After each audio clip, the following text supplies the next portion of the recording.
Welcome to Mediterranean Fire. I am your host, Biba Sheik, and our co host, Ed Gardner, the filmmaker and producer.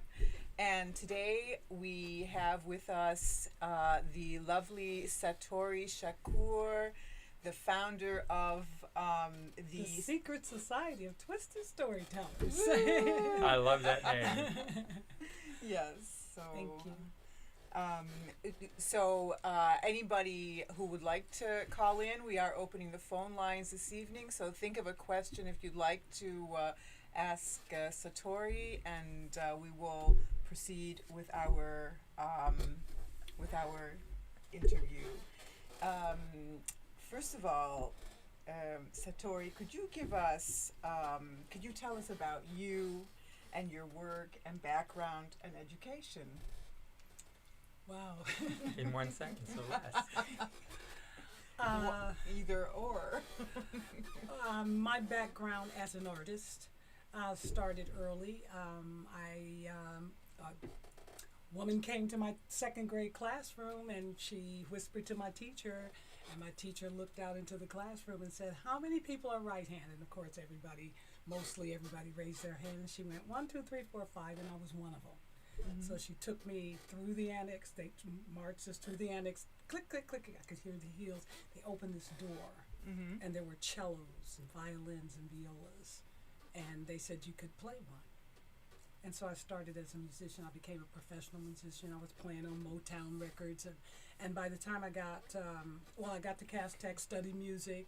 By the time I got to Michigan State, I wanted to expand and sing, and so I began singing, and then I wanted to sing more, so I moved to New York to make an album, and that deal fell through, and so can't come back to Detroit, Broadway, and then I got an audition with Parliament Funkadelic, and I flew to Detroit, and I got the job, and a week later I'm standing on stage in Pittsburgh, Pennsylvania, in front of 10,000 people, Brides of Funkenstein. I expanded that career to become stand-up comedian and actor, writer. I moved to Toronto and founded a theater company there, Black theater company with 12 other very prominent actors in Toronto, because there were none. I wanted to produce a show, and I'm going around to all the theater companies, and they go, "Well, our mandate says this, and you can't have that." Meanwhile, they're getting money for diversity, but they have one black actor in their whole season. I'm like, it's better to create your own theater company. So now Obsidian Theater Company is probably the most diverse theater company in Canada. And I got hired a couple in 2010 and 2011 to play a part, and we founded in 1999. So it took all that time to hire me, but I had a great career. My son was injured in a car accident, so I moved back to Detroit in 2001, and was back and forth, to Toronto, and finally got a job here working at Menopause Musical. So I have a huge background. Storytelling happened out of I come from a long line of storytellers, but I discovered the power of it after 6 years after my mother and my son died, because I started telling stories with the moth, and that was one of the stories I told. I remember how frightened and nervous and scary it was to talk about that pain, because I didn't trust myself, but the way the audience responded, the community that my words created out of that was so powerful. And then they asked me to tour the country, and then I saw how I was starting to heal, and Detroit was coming back in 2012 from emergency management, water shutoffs, all manner of, obviously, of kinds of egregious things that were happening to human beings. We'd lost a lot of mothers, a lot of sons, a lot of everything, democracy, everything. And I thought to myself, well, storytelling could start me on a healing path. Could it do the same for the city of Detroit? So I conceived the idea of the Secret Society of Twisted Storytellers, and I started with 45 seats, and it expanded till till here we are. I was really Yeah. struck by how it gives people a voice who otherwise feel like they don't have a voice. Yeah. You know, and how it allows people to be authentic and vulnerable in a way that everyday life doesn't. Yes. And especially in Detroit, because I know pretty much everybody in Detroit is ready to be attacked at any minute, and you can see it in their body language, they interact with other people. Everybody's on the defensive, and what you did was really it was a gift for people to give them a platform where they could just say whatever they wanted to say. Yeah, well, my fantasy was that you could introduce everybody to everybody one story at a time. And my hope was, okay, if you hear this story and you see this person in Whole Foods or at the gas station, oh, how is your mother doing? Did your son go to that school? Did he get in? Or I'd like to mentor you, or oh, thank you for telling your story. I told my daughter and now she's... So it's as soon as you tell your story, you create a community, because people identify and they go, oh, and they are attracted to what they knew or what they thought, but to you because you're them. And it ripples outward. Yes, it does. Through the society. Yeah. And it's measurable now, because people are calling me and saying, yeah, people still walk up to me in Whole Foods, and I'm like, oh my God. So I gotta keep dreaming, and I gotta get partners who can dream too with me, and change the world. Yeah. And how would you describe yourself as an artist? I would describe myself as eternally curious. I, as an artist, as a storyteller, as a human being, when things get tight, like right now, there's this whole idea of cancel culture. And I have to be honest, when Trump was elected, and I don't care what your politics are, okay? I do not care, because I stand for a world that works for everyone with no one and nothing left out. Right. But when Trump was elected, and this is, maybe this has nothing to do with Trump, but for me, I used to get on Facebook and just sing politics. My opinion. And the day Trump was elected, I was like, little smiley faces. I found myself not speaking out, and then and now the culture is how it is, and then I noticed that I was waiting to hear what some imaginary opinion was, public opinion, before I would stretch out, and then and like an artist that I am, I said, I don't like that. So now I got to push that. I got to start saying what I want to say what it is. And if anybody is uncomfortable with my words, so be it. It's hard it's to not put my that genie job. back in the bottle. Like once you've been fully self-expressed, it's very hard to shut down. Yeah. And Yeah. after George Floyd, it was like, not only are you able to, I was able to say what there was to say, but there was an opening, a crack, that people were hearing what people had been screaming for centuries. You're killing these people. This is a racist, country. Not the country, not the soil, but the ideology, the context that drives. We're content producers, I call it. We're just content producers, and all of our stories are a testimony to how well this system is using us to either its benefit or to the demise. And that's how I see it, and it's hopeless, but at the same time, I feel relaxed. I'm like, the only thing I can do is free myself in every moment, in every. I think Dr. Joyce DeGruy said the highest value exists in relationships between people. So if me and you can end racism in my lifetime, if me and you can end racism in our lifetime, or all those other isms in our communication, then in that moment there's, because to me ending it means I can be fully self-expressed in your presence. And that if you don't like it, or if there's some, that we can be responsible for examining why. and maybe we can expand And the Without degree to which judgment. without judgment. And we're gonna judge, Mm-hmm. but look what I'm judging. Can I, Mm-hmm. and so that we can keep stretching and pushing and expanding to include and include and include. Because that's, to me, that's what the Constitution does. Every amendment tells me, Mm-hmm. oh, y'all still trying to fulfill what it said, Yeah. created equal. we Okay, created well, these possibilities, but we're not living into them yet. yeah. So let's slap another amendment on there that makes this thing true, It'll be as long as the tax code one day. Yeah. Hopefully not. And what are the influences on your work and life? Oh my God. Well, my mother, my stepmother, all the old black uneducated women from the Jim Crow, Alabama, Mississippi South, Mm-hmm. first are what shaped me. That whole period of time, the civil rights era shaped me. Mm-hmm. I was recruited into the Black Panthers in junior high.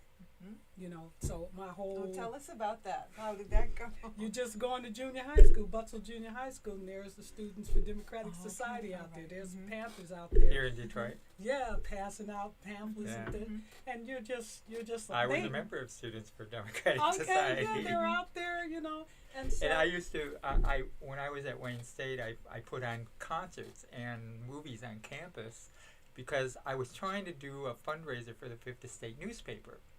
And the campus, the university told me that they didn't allow non-campus groups to use university facilities for fundraising.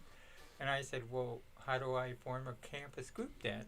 Right? Like I heard the opportunity. I didn't hear what they were telling me. yay. And they told me, and I said, no problem. Formed a campus group, put on movies, and I said, so if I'm a campus group and I'm making money on campus, what can I do with the money? And they said, well, anything you want. It's your money. And I was like, oh, can I have that in writing? And so what I did was every week I wrote checks to different community groups. And one week I gave the Black Panthers $500 for their breakfast program. And it was just like, I was 19 years old. I didn't know I couldn't do that. I was like, okay, let me do Wow. that, Mhm. And because I was involved with SDS and the White Panthers and hanging out with the Black Panthers, it was like we all knew each other. It was all about being at the same demonstrations and supporting Judge Crockett and being against the war, all of that. Well, my mother told me you can't do, because we used to sing at the rallies, and then we were on Mack Avenue, and the police opened fire on the headquarters there, and I just heard hit the floor, and I came home and told my mother, what happened. She said, "You're not singing with them. Yeah, I'm sorry, you going down there no more." Oh. And so that was it, and I didn't mind because getting shot wasn't something I wanted to do. I'm in junior high school, I want to play violin, I want to sing, so that was just my first blush with that. But I'm just saying that whole time, and then it's been so much that I've been involved in. But when I moved to Los Angeles, I started hanging out at Dr. Milana Karanga's center, the African American Culture Center, and I met Neely Fuller Jr. I met so many activists at that time and read their books and attended their lectures. And I thought I knew everything there was to know about white body supremacy. I thought I knew what racism was. But then I realized after George Floyd's murder, I didn't know a damn thing, because no matter what I was doing, marching, protesting, whatever I did made no difference. Murders were continuing. Nothing was changing. Right. Because I don't, thank you for Indigenous Peoples Day. Thank you for Juneteenth. Thank you for all of these days. I want to see something happen with policy past the George Floyd. Yeah, I was forever changed myself when, even though I spent time in a country like Lebanon, where I was for a decade, where a lot of atrocious things happened, and I had to take in and digest a lot of energies that were completely foreign to me, But I think in my lifetime up till now, what saddened me the most was when I heard about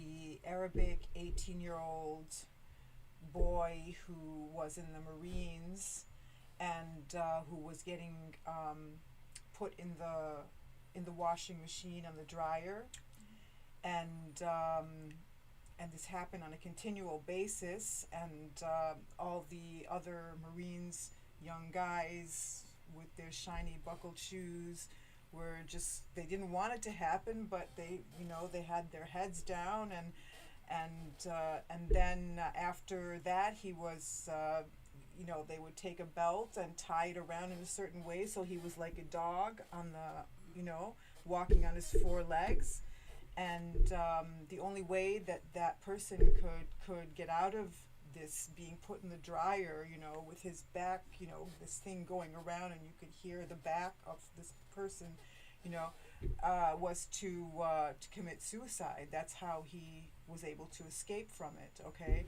and that person who did that to him, this high, officer, Marine officer, was given 7 years in prison, and he's getting out, I think, pretty soon.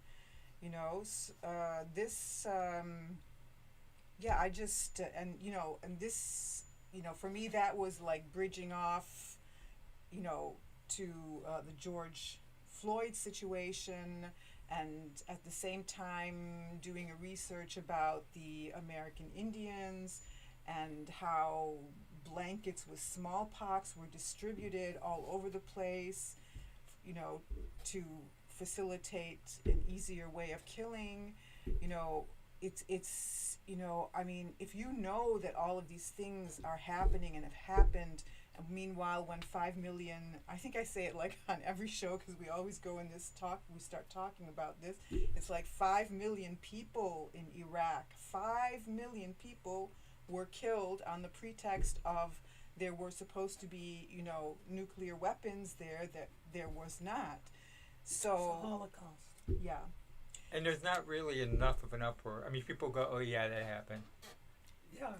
There's not like really an uproar. Like, what are people thinking? It's like okay to kill people all over the world. I don't know. Are you Lebanese? Yes. Do you know Rola Nashi? Rola Nashi? Oh yes, I was introduced not to her personally, but to who she is by Ed actually, and Okay. I was hoping that I could meet her. Definitely, yes. Yeah. I've known her for a while. Yep. Filmmakers.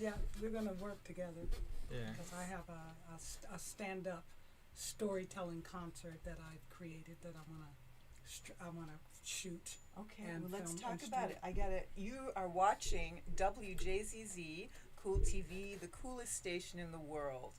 Like, share, subscribe, and call in. And thank you so much for watching WJZZ.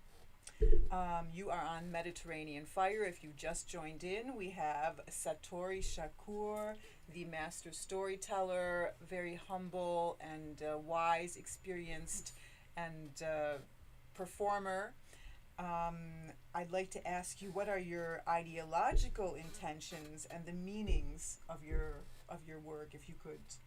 My ideological intentions.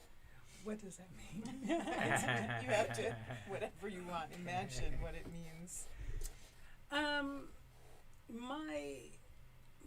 My ideology evolves, with my growth and with what I learn. But what I have discovered, because I used to look out there and go, "You've got to do," I realized that, I've been thinking about this lately. I think all of us are actually walking around in an insane asylum. That we're all interacting with each other's traumas and quirks, and because this, although we have somehow normalized, like what you said, that we 5 million Iraqis, Rola told me that, and I think about 6 million Jewish people were were, baked and killed. That's a Holocaust. That's 11 million. Then we're talking about, and and the other thing is, this is what's important that I'm talking about. This is my ideological intentions as a storyteller. The mission for the Secret Society is to connect humanity, heal and transform community, and to provide an uplifting, thought-provoking, soul-cleansing experience through the art and craft of storytelling.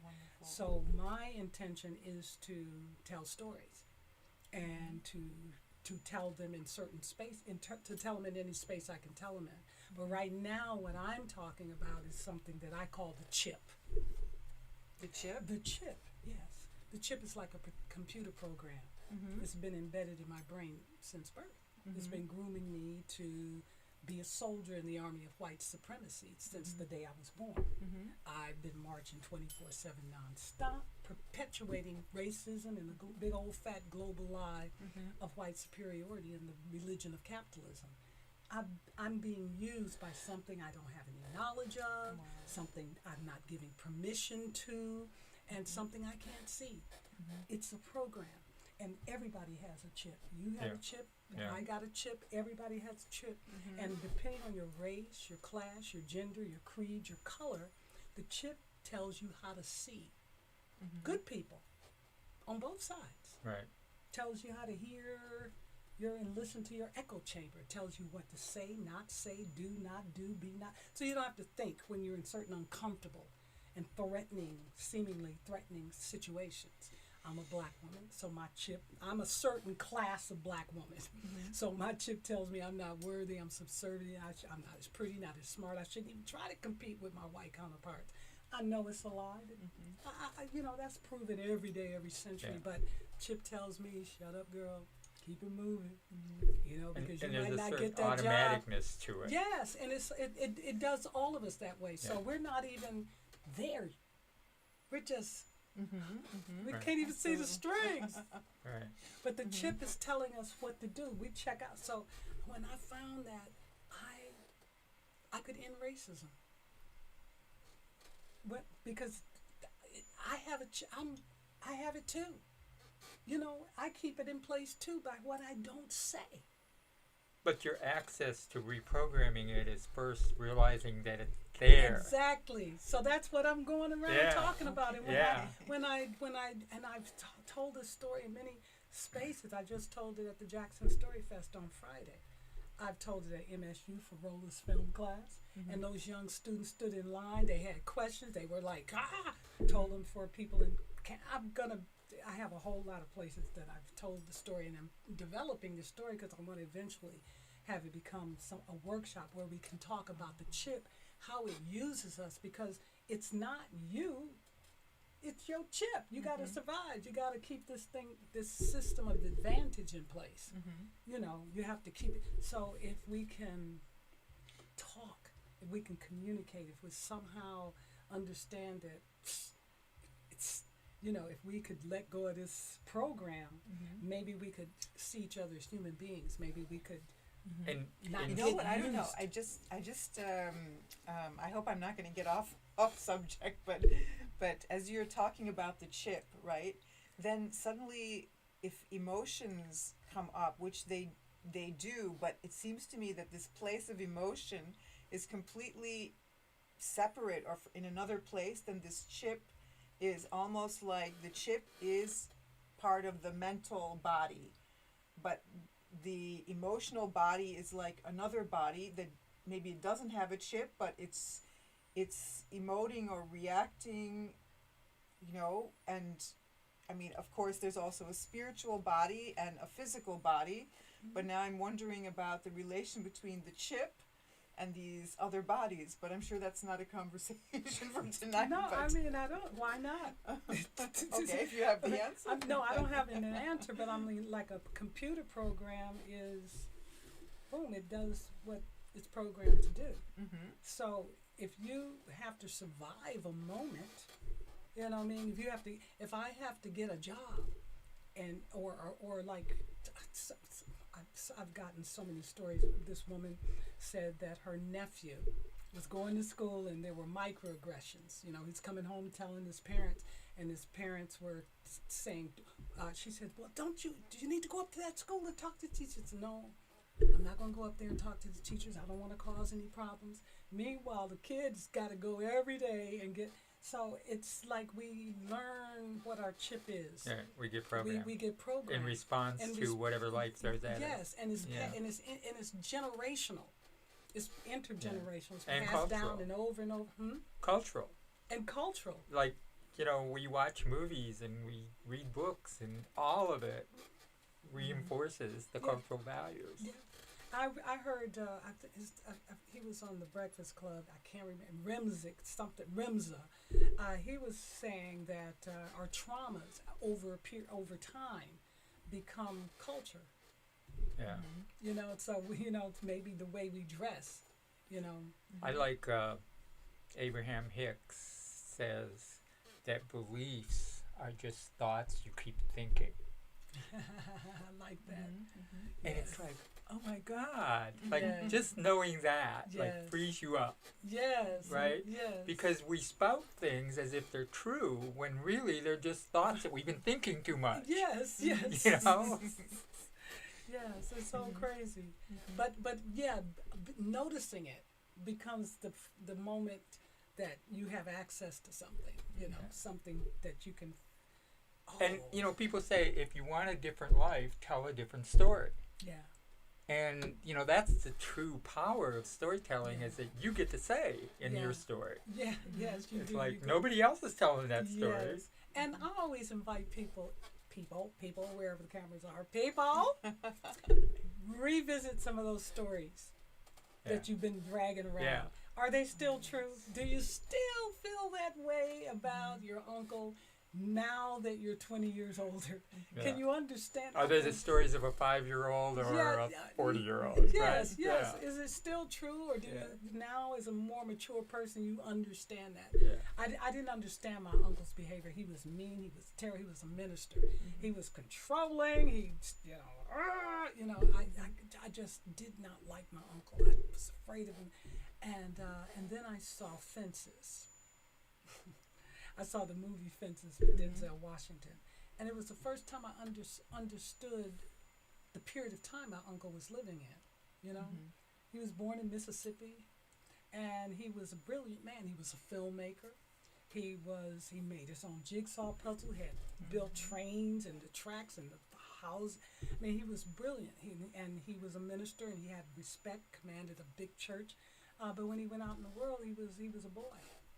So when he come back home, where was there? So I understood it from that Fences.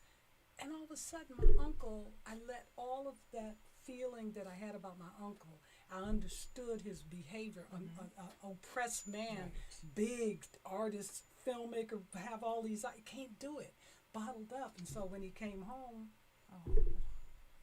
you know, and I'm not condoning any kind of, you know, he was just big and scary, and, you know, at that time people got spankings and things like that. And he had a congregation, and everybody did. So, but I started to understand, you can't be who you really are, you know. And so I love LGBTQI, and if you keep adding letters, that'll be the whole of humanity, because we have always been here. Always been here, but we've been hiding in suits of armor and things like that, and now everybody's coming out, and there's wait a minute, oh, I know, because, you know, oh, I know, you know, and it's uncomfortable, you know. It's uncomfortable for society, certain people in society. It's like even Dave Chappelle, you know, this cancel culture thing, you know. It's like, how do I talk about what I'm not used to in the world? My granddaughter and I, we had a great conversation this afternoon about cancel culture. It's interesting because we're all in this together, discovering a new way to be together, right? A new way to communicate. And you know, being cooped up for the last 2 years has given people access to rewriting who they are and how they be, you know? It's really been an amazing time. It really has. You know? I call it an era. Like, not, I mean, an ERA, like the industrial era, the tech era, the COVID era, when everybody slow down. Absolutely. There was cleansing and grief and birth. Introspection. Introspection. I teach the craft, the art and craft of storytelling. But I design workshops for different corporations, organizations. I'm working right now with to impact maternal mortality due to implicit bias in Detroit and in Michigan. So I'm working with some state people, Merck, and different. And each month I'm having a workshop. 3 years I'm going to be training doulas, new mothers. So I've been talking with mothers who gave birth during COVID and their experience. They had to give birth by themselves, pretty much. You are watching WJZZ Cool TV, the coolest station in the world, streaming live on Twitch, Twitter, and YouTube and Facebook. Please join us, subscribe, and comment. We are open for phone calls to Satori Shakur, the storyteller. Now is the chance that you can call her. You can wish her a happy birthday too, because today is her birthday. And we are having a conversation that I think right now she's starting to talk about, maybe warming into talking about her process a little bit through her workshops. And so I wanted to ask her if she can explain this this work in progress from chaos to form.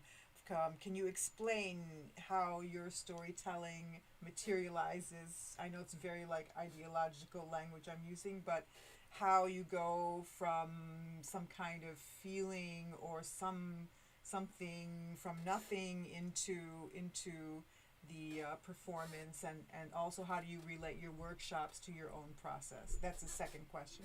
I'm sorry, but you can. Okay, I'm not sure I understand the question. What is your process when you create a performance? Okay, so as a storyteller, as a producer. Storyteller. Okay, so all my stories are true and personal stories. They're my journey through life. The turning points, the things that impacted me, my humanity, and that I see personally, and then on a larger thing, I talk about grief. I talk about doing what you love. And do you write it? Do you write down a script? I start the story by speaking into a tape recorder. I transcribe it into a script, and then I futz. Futz? I'm an eternal futzer, okay? It's like, so I put it on the page, but then my speaking and my writing is two different things. Yeah. Okay, Yeah. writing, everybody knows how to write the same exact, we were all, but my rhythm, the way I see and the words I use, they don't have anything to do with that, but I want to turn them into them because I see the page and it's like, well, put a G on watching. No, but watching and watching are two different rhythms, and I'm a poet. I mean, I don't know how to, storytelling is about rhythm.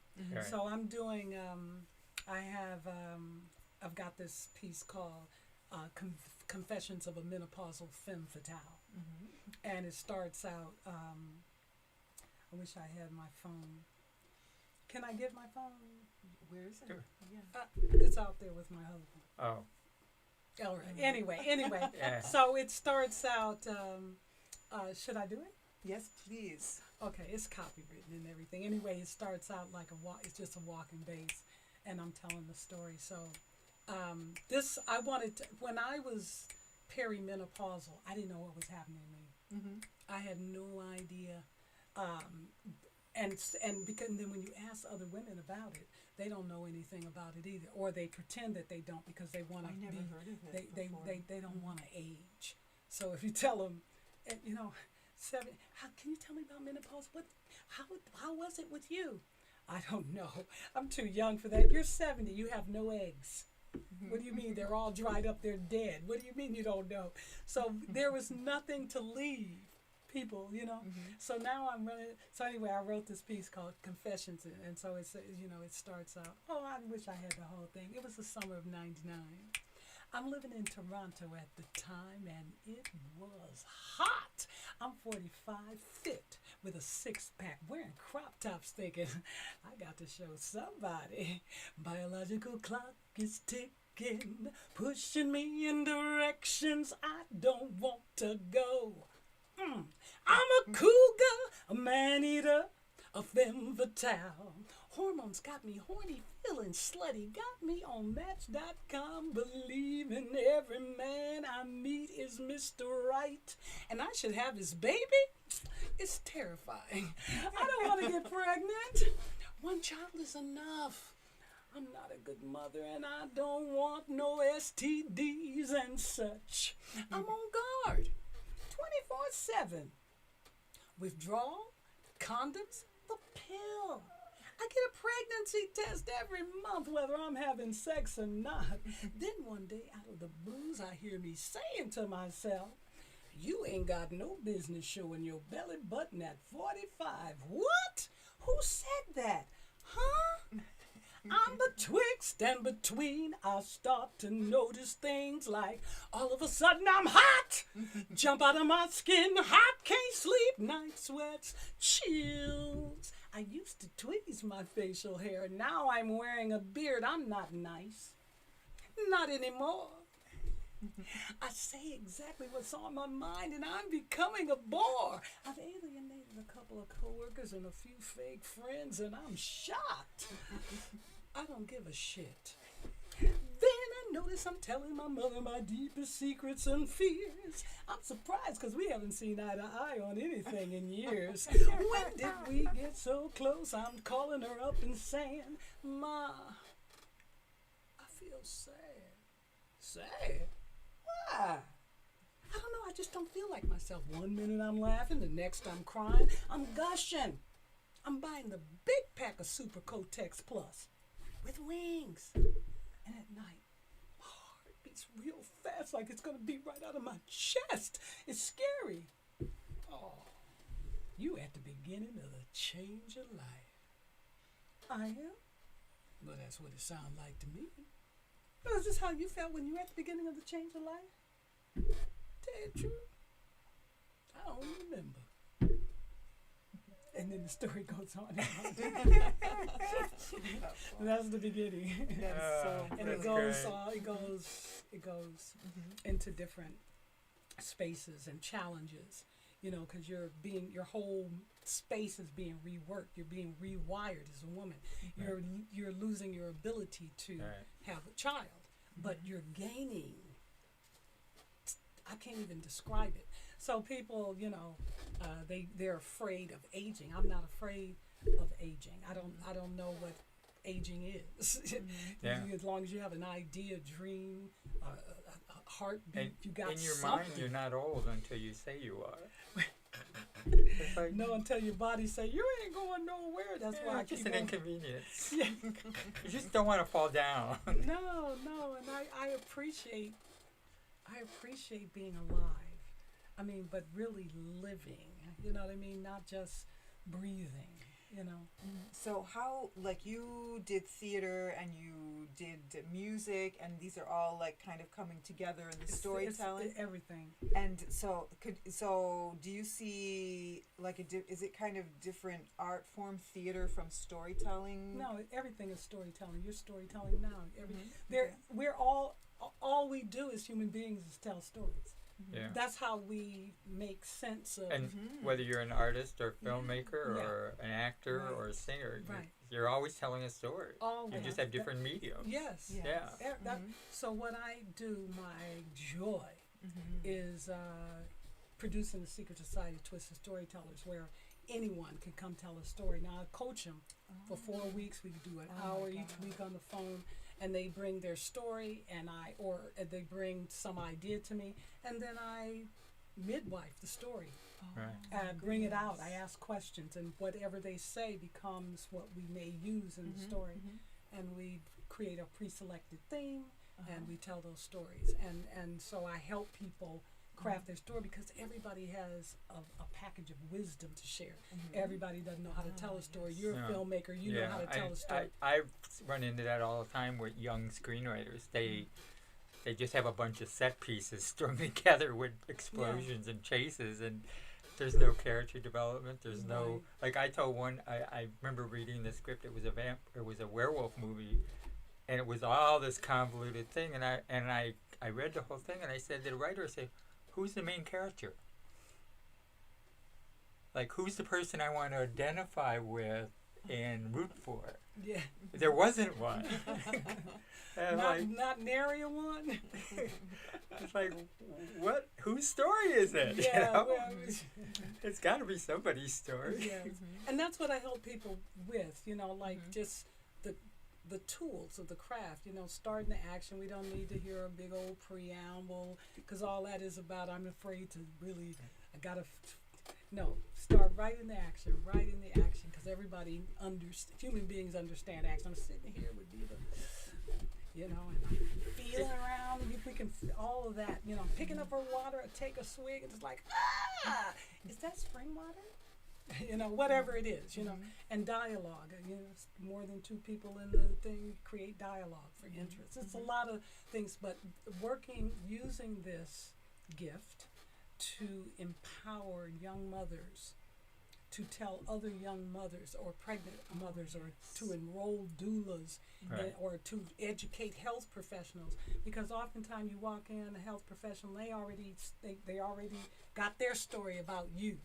Oh, Right. she's black. She can Right. take a lot of pain. You Right. sit over there and die. Basically, there are so many deaths due to Right. how I see you and Misconceptions. don't see you. What kind of care I'm going to give you. And this is not just, like I'm talking about the chip, this isn't just people with certain faith. This is a system that you're in that has policies and rules that shape how many minutes you can spend with a patient. So if I'm only have 3 minutes with you, you're just complaining. Go home. You know how we as human beings, we don't want to. So I love. Is that Nefertiti or? Yeah. I I don't know. Maybe it's not. I don't know. Or it looks. Looks like a Nefertiti. man, doesn't it? Yeah. My hair underneath this hair is shaped just like that hair. Which does it? Do you Okay. Anyway, Bib, do you use the hero's journey? the hero's journey, like what's his name that used to have that show? Joseph Campbell, Yeah. hero's journey.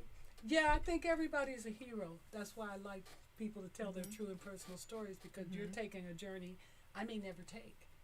But however you take it, I can relate to it, because you're a human being. You're going to cry. You're going to encounter a challenge. You're going to overcome the challenge. You're going to be afraid. You're going to be all those things. But see, the whole thing I want to point out when people get up on stage, and the thing that I'm listening for in their stories is A, their transformation, A, how they met the challenge, and how they did it. So that other people can People have have this ability to see themselves in other people when they hear that person's Yes. story. It's non-threatening. And it's a dialogue of sorts that allows you to transform, because now you see something about yourself that if Yes. somebody confronted you with Oh. it, you deny it to your deathbed. Yes. You know? And it And gives, how do you when you have that person there and you're going through this storytelling process with them, like in the very first instances when you have to take them on the direction, like if they have so many stories, so what are you looking for in that first story to how do you well, what do you tell them? first of all, every single person is different. So I deal with every single person different. We have a theme. So if the theme is love stories, if the theme is microphones, then your story has to relate to the microphone in some way, abstract, directly, whatever. So I'm listening for that. I'm listening, as I said, for transformation. And their listening. story can be something they make up on the spot, No, or does it have it's to be true something and they personal. lived? It's their experience that I'm interested in having on the stage. Because it's their experience that's empowering. And like a lot of times I'm working with storytellers, and they don't even know how magnificent they are. So I have the privilege to say, don't you see how great you are? Oh, I didn't. Oh, so people, because we just live.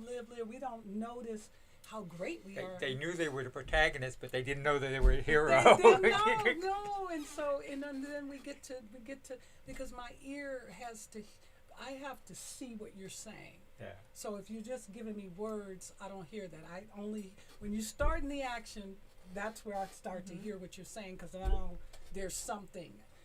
So it's my ear. Are you giving me images? And if you're not, how can we turn that into images? I'm looking for the most compelling parts of your story that relate to this thing. I'm looking for stakes, because if you don't have any stakes in your story, who's going to, so there's stakes in all stories, especially the stories that I'm working with these young mothers, because giving birth is a life or death transaction. Sorry, you think you go in the hospital to have a baby? I thought I was going to the hospital to have a baby, and I did go in the hospital to have a baby, but I didn't know that I was going to have a forceps delivery. I didn't know when the doctor came the next day, the next time, young lady, we're doing a C-section. I didn't know it. So these young ladies, they don't know that they can have the experience of giving birth that they actually want. You know, they need to have an advocate there. They need a birth plan. So it's giving them tools so that when they go into that situation, they're not going to be railroaded by other people's biases. Right. Yeah. That these other people don't even know how to correct because they don't know they have them. The chip is not, they don't know that's the, you know. So I am privileged to use this to be able to support organizations and people. I've worked with lawyers preparing their opening arguments. It doesn't, it's human beings want to be able to tell a compelling story to move people, to touch people, to inspire people. So those are the things you asked me what I'm listening for in the storyteller. Everybody has that, so I'm listening for it, and then I want to bring it out. Yeah. Without disturbing your truth, your point of view, you know. And I had to learn, you know, that I may not even agree with your politics. We've had racists on the show. We've had all kinds of experiences that aren't mine. And what I've learned is to expand, not to, what do you mean? You know, so I don't have to agree with your politics, with anything. All I'm trying to do is get your story, and for you to communicate it to who you communicate it to, because no matter who you are, you have something to contribute. You have something. Yeah. And you may not realize it until you hear it in a room. Yes. And now you're like present to it in a way that when it's in your head, talking to the voice in your head, you don't hear it that way. I mean, I have listened to some stories and worked with the storyteller, and then they get on stage, and what seemed like a tragic story became comical. The people in the audience are killing themselves. I'm like, and then the storyteller's like, what? Oh, wow. And then they become, and they own it. They're at home. Yeah. I see the moment when they click in. They're up there and they're nervous, and then somewhere they shift their weight, and then it's on in the audience, because you've been in. They're so welcoming, you know. Oh, and sometimes the storyteller may forget what they're gonna say, or they'll be overcome with emotion, and the audience like, take your time, it's all right, you know.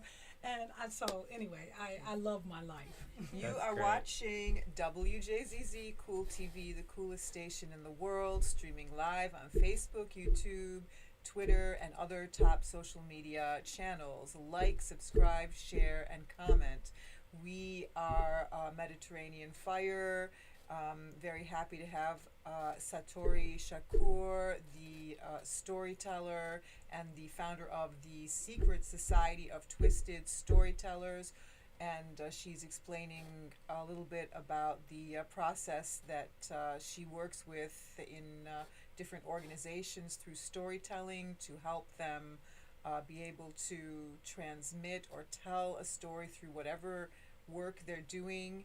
And we've learned a lot, and we're very inspired. We have 5 minutes left. Satori, what are your future plans? And yes. Well, I'm currently I'm hosting Detroit Performs Live at Mary Grove for PBS, for Detroit Public Television. So we've taped 10 episodes of that, where I'm introducing artists, a very diverse group of artists, different genres around Detroit, introducing their talents, dancing, all kind. Just beautiful. And I interview them so we get their stories, how they came to create their work. The Secret Society of Twisted Storytellers comes back live after COVID to the city of Southfield Parks and Recs, where we'll be doing their Black History Month, Friday, February 25th. We'll have Coleman Young Jr. on the show, Karen Dumas, Erica Carter, and don't let me. Oh, I'm sorry, but in the music and dance groups.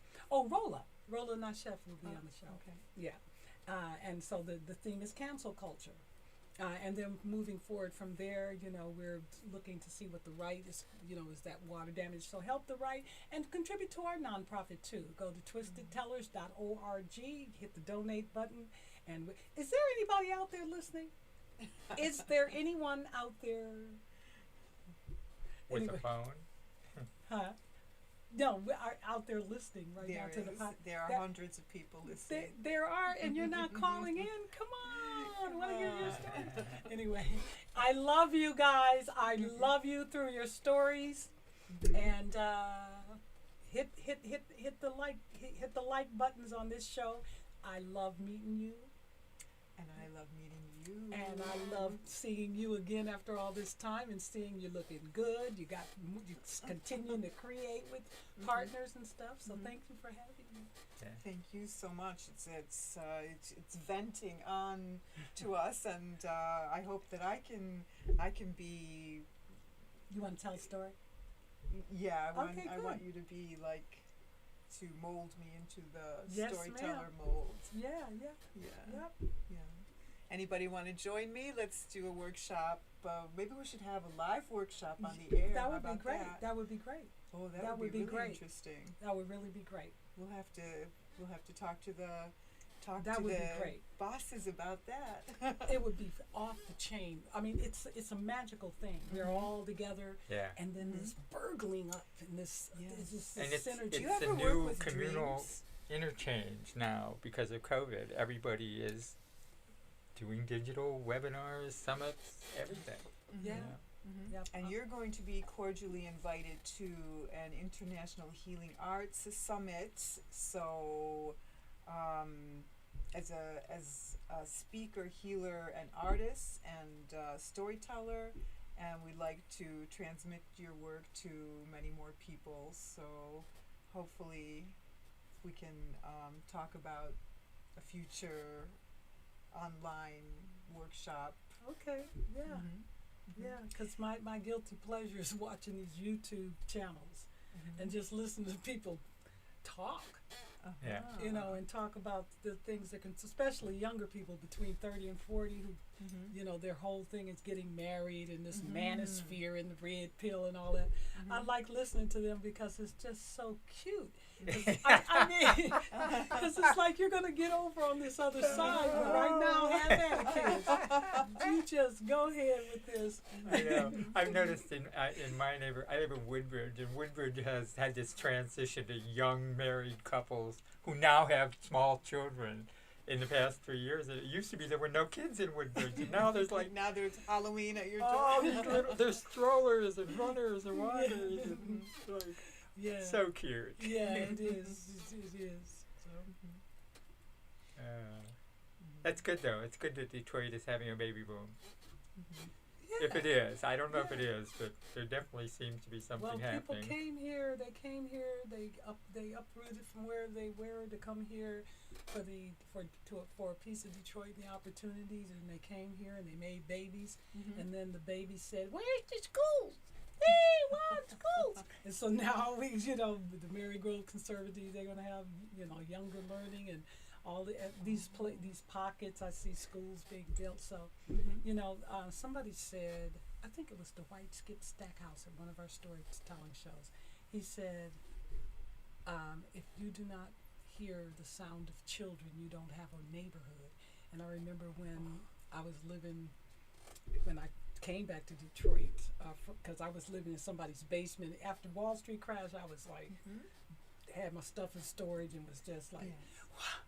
But when I finally got enough little rent together, I could move into one of the 4 apartments that my Places with windows. yeah, fourplex. My friend owned the building. Fourplex. Yeah, it was like the whole street looked like bombed out buildings. It looked like Night of the Living Dead. And I would drive up, no street lights, dilapidated. You know, the doors open, yawning, scary shit. Drug dealer across Shadows in the people in the shadows on people the in the porches. shadows, cats like big as me. And I'm talking about, I don't know what they bred my with God. over the, but then the drug dealer was the bodyguard of the neighborhood. Because when I moved in, I said, look, I'm moving into this building. He said, you don't have nothing to worry about, ma'am. So say goodbye to everybody. Oh, I'm sorry. I could talk forever. They didn't know what they were asking to be on this show. All right. Well, y'all have to. No, that was fine. I haven't